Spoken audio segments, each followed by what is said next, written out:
This show continues to look so good. Episode 3 of Heavenly Delusions was fantastic. Now, granted, the whole thing behind Kiriko and his sister and how that all unfolded wasn't as, I guess, as crazy as I thought, but at the same time, it really does put a lot of question marks to the Doctor himself and pretty much answers why Kiriko is looking for him. But yeah, looked really great. Besides the carts, which were obviously kind of a little bit CGI in certain shots, I think they did a really good job of blending it. The show just continues to impress with its visuals, and the style with the man-eaters and everything just looks so good. The perspective shots, the character emotion that was expressed was so freaking good.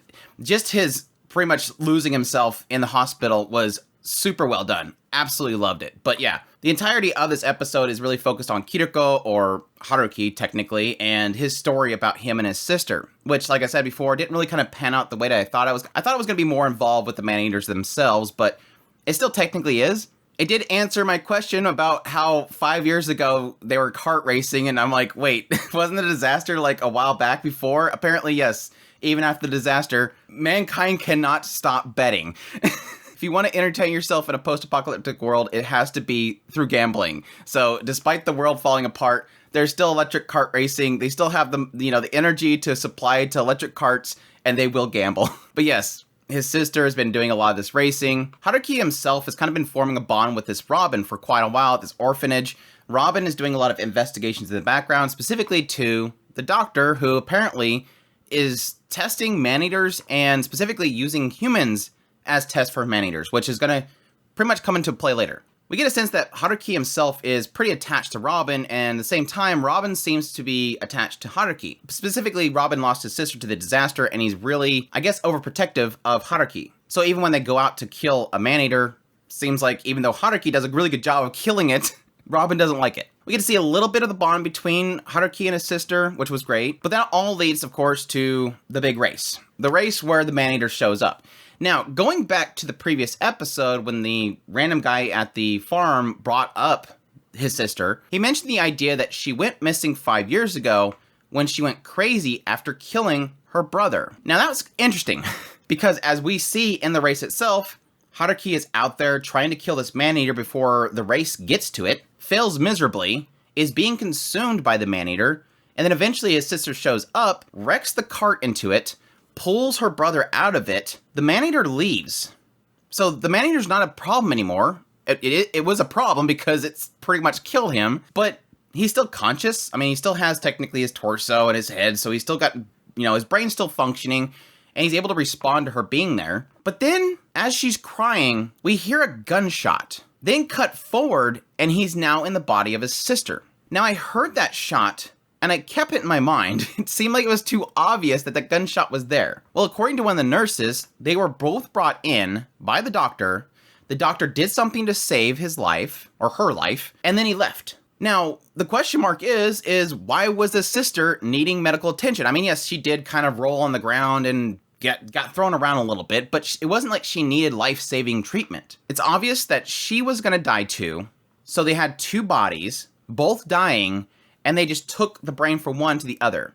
So it's obvious. It's indicating that his sister's brain was damaged, and so if they took the brain from him and put it inside her body, they had one successful living form. Question is, now here's the big conspiracy of what the hell's happening here. Why was she shot in the head? Now, my initial impression was she was so overcome with the tragedy that she ended her own life. But where did she get a gun? I don't think they ever indicated in this entire segment that she had a gun. He made a weapon, which was a crossbow, but she never had a gun. It sounded like gunfire. Gunpowder specifically, boom. So it makes me believe the Doctor showed up and killed her, brought them to the hospital, and transplanted. Now, why the hell would he do that? That's the big question mark. Why? It seems like the Doctor was sort of fond of his sister. They were hanging out together, making quick jokes. But obviously, let's be perfectly clear, the Doctor, if he is doing experiments on humans and with man-eaters and stuff like that, he probably has a very small bar when it comes to humanities or caring for other people. But it still raises the question, is it possible, and this is my theory, because he was being consumed by this man-eater, it makes him special in a way. And thus, the experiment is to see if it works. See if he inside of that body will be special somehow. Either that, or he just wanted to experiment. That's perfectly logical, because my theory now at this moment is that the Doctor is inside heaven. And that's when they get to heaven, they're going to get Maru where he needs to go, and at the same time, they're going to discover that the Doctor's there and find out what he's mainly on the idea they're mentioning the fact that he's experimenting on man-eaters and humans makes me believe that everything that's happening in the heaven is involving him. Like, he's doing experiments in there. Lots of crazy experiments. And so it would make sense in the idea that if they are creating twos of people, these are essentially, with most stories with clones, it's typically that they are a husk that they can use later. So if you are, you get sick or you get injured, just move the brain. You're good. And that's where I think they're going with this. Because he experimented now, successfully transferred a brain, that's the future. We're going to transfer brains into bodies that are better than human. Because that's my theory on heaven itself, is this idea of clones of bodies that are more superhuman or more impervious to damage, or able to fight against the man-eaters, or can combat this illness. Granted, somebody in the facility has the illness, so it doesn't seem like all of them are immune, or if any of them are immune. That's where I'm going. I think it's one of the two happened at that moment. Either she was overcome by sorrow and she ended herself, and the Doctor found them and said, all right, we'll get one out of this. At least she'll still be around. Or two, the Doctor ended her and then used it as an excuse to practice this brain transferring that he needs to experiment on. Because it's all experiments for him. He doesn't care who he uses. Just see, these two? Let's try it. Robin, on the other hand, just disappears. The moment that this whole thing happens, apparently he just disappeared. So it kind of indicates the idea that he was investigating something and he disappeared. And it seemed like there was a lot of posters around the entire episode that kept showing this poster. Spectators of the races are going missing. They say that the orphanage that he was running lost its leader. Like, he just went missing. And so they moved. But I think, obviously, where this is all going because of, you say a bunch here and then you're over here, it's obvious we're going here. He probably was investigating the Doctor and is probably on his trail and chased him out of the town, or, yes, he could have gotten killed. I think he's still around. And I think at the same time, probably the children of this orphanage were used as experiments for this Doctor. I don't know, or it could all be misdirection.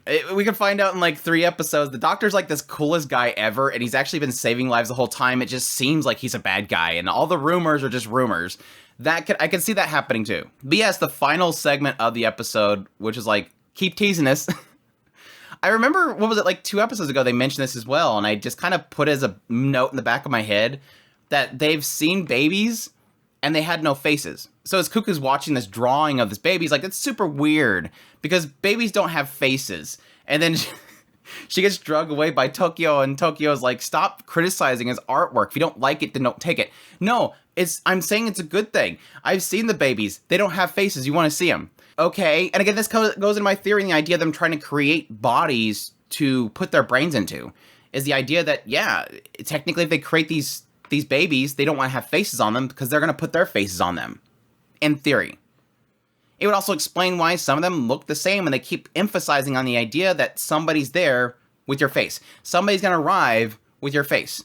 There's so much emphasis on the face itself rather than the whole body or the head structure or something. It's all about the face, which I kind of like, because I think the art style itself kind of lends to that. Most of the characters have very unique looking faces rather than relying on the hair or the chin or something like that to really kind of sell the character. But yeah, as I mentioned at the very beginning, I really did love the animation in this episode. They did a really great job of putting that emotion in there. And again, I think a lot of that was in that realization that he has that he's now in his sister's body, which I think is super crazy. I don't even know how I would feel about that. That just sounds like it's just a really tragic idea, because it both solidifies the fact that his sister is dead, and unless he goes around the corner and finds his body and his sister's running around in it, there's the whole body swap aspect. But no, it's pretty clear that she's dead. Like, they've removed her and he is now her. And I could just imagine how, like, super conflicting that is in the mind. I mean, later on it talks about the fact that the only thing that gave him comfort was the fact that he had his sister's body. And yes, it's kind of insinuating that he's having fun with it, but it's that aspect of that massive amount of sorrow, and the only way that he's really kind of curving it is the idea of, well, this is the body I've always loved, so why not? I've always loved my sister, so why not at least cover up that sorrow and that confliction that I have by overcoming that emotion with something else? Yes, it's screwed up, but that's because this whole concept is screwed up. And that's the kind of stuff that I love. I love those, as I've said several times before, my famous quote, uncomfortable truths. It's this idea that, yes, that is something that somebody would probably do. And now, granted, it didn't get into it as much as I was kind of hoping it would, but it's still really interesting. But it's kind of fascinating that everybody kind of covers it up in their own explanation, and it really does come down to what the doctor said. This doctor is apparently really good at what he does. It doesn't seem like there's probably not many doctors around. So whatever the doctor says, it's like, oh, that's what the doctor said. The doctor's pretty much like, oh yeah, we lost the boy. Too bad. The sister's good, though. Everybody's like, oh, cool. The sister lived. All right, cool. Now the sister thinks that she's her brother. That's weird. Must be, trauma. Everything seems to kind of form around what the doctor said, so everybody's just kind of repeating that. Oh, yeah. She freaked out when she killed her brother and then left. No, it was him. He wasn't freaking out. Again, I will be curious to find out if there is something special with Kiruko now that he is his sister and he went through this experience with the man-eater. As they mentioned with the bird man-eater, it says something to the effect that when they consume you, your subconscious becomes it. And she was like, oh yeah, that happened to me too. I almost got eaten by a man-eater one time, and it's something like that. So he has that experience with it and somehow connected with it, but I'm curious if that'll come up in the future. Again, the idea of the doctor saving him specifically because his consciousness got so close to merging with one of these man-eaters, maybe he killed the sister to preserve him because he's going to be special because of that. I'd be curious if he ever runs into that specific man-eater again, and if there's something that's special that comes from him being nearly consumed by it. But again, that all comes down to if the doctor swapped them because he wanted to experiment on swapping brains, or if he thought that there was something special about him. I'm also questioning the theory that the doctor himself used this whole thing as an excuse to take her brain, because it kind of shows that whole shot where he's kind of stuck in some kind of middle area, like a vision of him trying to get to his sister, and he's being kind of rooted down, and his sister's walking towards this big weird object, which I assume is some sort of man-eater or a manifestation of something involved with the man-eaters, and he's trying to reach out to her and he's stuck. Why would she be going towards something that is a man-eater when she died? Like, she was shot in the head and she just died, and then he got his brain transferred to her.